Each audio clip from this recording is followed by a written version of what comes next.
afternoon, class. Today we are going to discuss on aggregates and its types. Specifically, we shall be charged with the following specific objective. 1. We should be able to define what an aggregate is. 2. We should be able to list the types or classification of aggregates. 3. We should be able to state the characteristics of aggregates. 4. We should be able to list the recursive size to sort the aggregate. And then 5. We should be able to carry out the practical act in sorting out the aggregate using the recursive size mesh. Aggregates. Aggregates can be referred to as inert grains, which are obtained either naturally or artificially, having a range of sizes to vary from fine, all-in, or coarse aggregates, which are used together with Portland cement as fillers in either mortars or concrete mix. Aggregate constitutes 60 to 75% of volume of concrete casts for maximum economy. Generally, aggregates are expected to be impermeable, clean, chemically inert, physically and chemically stable at high temperature, and economical. Aggregate must be tipped on a hard, clean surface on the site.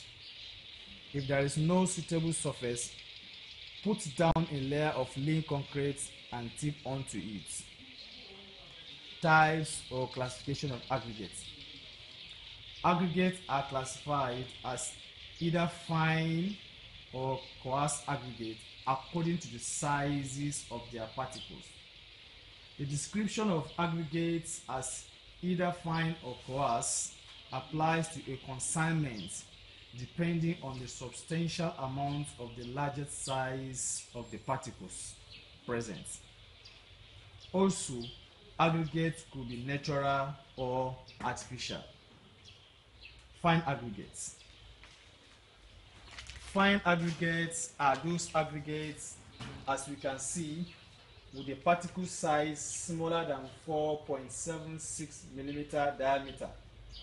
That is, the particle size that can pass through a 4.76 millimeter square mesh. That is a square mesh, and it's of 4.76 millimeter. So any particle sound that can pass through this square mesh is regarded as fine aggregate. A common example of a fine aggregate is the natural sand, obtainable from river, lake, or sea, dredging from the sea or the seabed. Fine aggregates could be clean, sharp, and durable in nature. They are used together with coarse aggregates and binding agents to form concrete, or are merely mixed with cement together with water to form mortar or screed. In local areas, sand accumulated along flowed waterway are also used. However, sand obtained from this source, when mixed with natural or normal Portland cement proportion, produce products with poor color, weaker strength, and high drying shrinkage due to presence of high proportion of foreign matters such as silts and dirt. Coarse aggregates. Coarse aggregates are particle size which are retained in a 4.76 millimeter square mesh sieve. They can be obtained in form of natural gravel and crushed stone from quarries of different sizes. A good coarse aggregate must be free from foreign materials such as organic or decay matters. The third aspect of aggregate is all-in aggregates. This type of aggregate comprises a combination of fine and coarse aggregate. As you can see, the sand and the coarse aggregate are all combined, and this category of aggregate are referred to as all-in aggregates. Characteristics of aggregates. The following are characteristics of aggregates. This includes 1. Coarse aggregate must be clean. Coarse aggregate must be strong. Coarse aggregate must be durable. Coarse aggregate must be free from combustible materials. And coarse aggregate should be inert in nature. Grading of aggregate. Grading of aggregate refers to the process of ensuring the various sizes of particles present in a given samples of aggregates. This is a proportion of particles of different size which can be achieved through the use of sieve analysis. The grading is carried out by shaking samples of aggregates through series of sieves of different standard mesh size.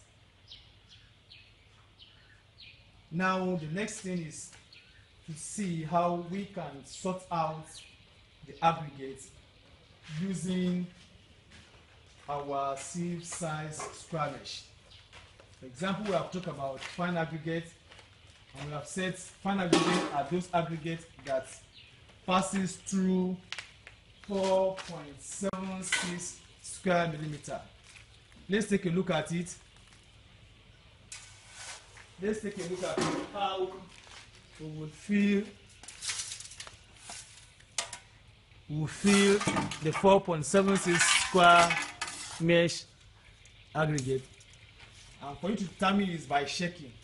So any particles that will pass through this is regarded as fine aggregate. Thank you. And then those particles that are retained on top of the sieve square mesh, that is 4.76 millimeter, are referred to as the coarse aggregate. Then the next thing is the all-in aggregate. As you can see, we have a combination of fine and coarse. Let's take a look at how these are mixed together. From our activities now, be able to sort out a fine aggregate and that of coarse aggregate. The samples of the particle size has been picked, and so the next action is to shake. So any of the particles that can pass through the sieve size is regarded as the fine aggregate, and those that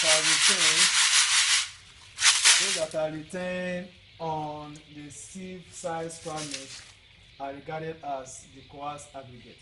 So in a nutshell, we have the fine aggregates, we have the coarse aggregates, particle size that can be retained on 4.76 millimeter, and all in aggregate, combination of all aggregates together. Now, the exercise shall be how we will try to sort out the different sizes of aggregates using the recommended sieve size analysis. Thank you.